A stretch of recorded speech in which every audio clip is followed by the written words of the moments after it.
Hey team, today we're going to talk about cyclic thinking. Everything in life generally runs on a cycle. Sales generally run on a seasonal cycles or weekly. Markets move on cycles, people move on cycles. It's a perspective of the data we need to have.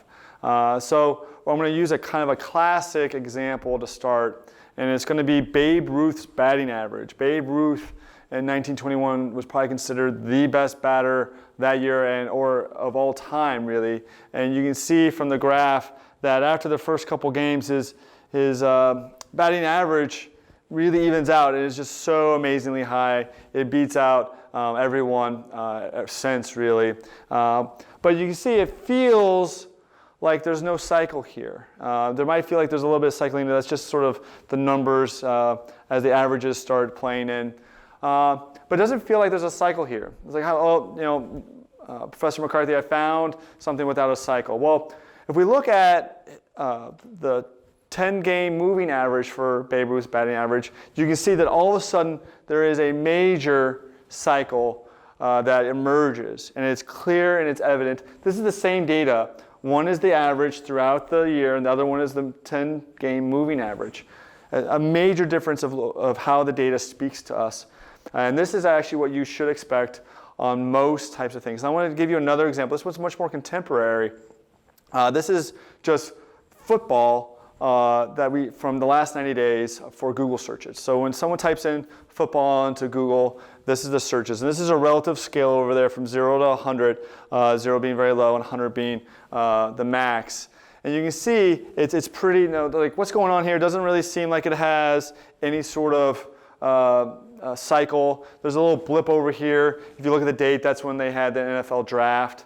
Okay, not much going on here. Well, let's step back from 90-day perspective to a 1-year perspective. And here you see that the last 90 days, actually, that blip that we had on NFL draft doesn't even exist over here. And then all the rest of it is during the season. Now, if we zoom back even more to the last 5 years, and I overlaid a separate variable, a separate search term, so I have football and NFL, you can see that there's a tremendous amount of variation. You can see how football and NFL don't go together. They actually are a little bit different, and after you analyze this a little bit, you realize that people who are searching for football are actually mostly looking for NFL and college football, where people looking for NFL are only looking for professional football. And you can see how there's different blips along the way. You can see how there's a much later blip, and that's for the Super Bowl. So it's very interesting. As you have a different perspective and a different time frame and a different metric, average versus moving average, things become cyclic or not. So as you look at your data, ask yourself, is this having some sort of cycles? Is it trending up, or am I just catching the cycle portion where it's going up, or is it coming down? A lot of times when you look at trends, sometimes they are trending up, but they are still moving in a cycle, or likewise down. Things cycle down. And sometimes you feel like you're trending up, but really it's just portion of the cycle, portion of that week that is showing a little bit more of its very typical growth.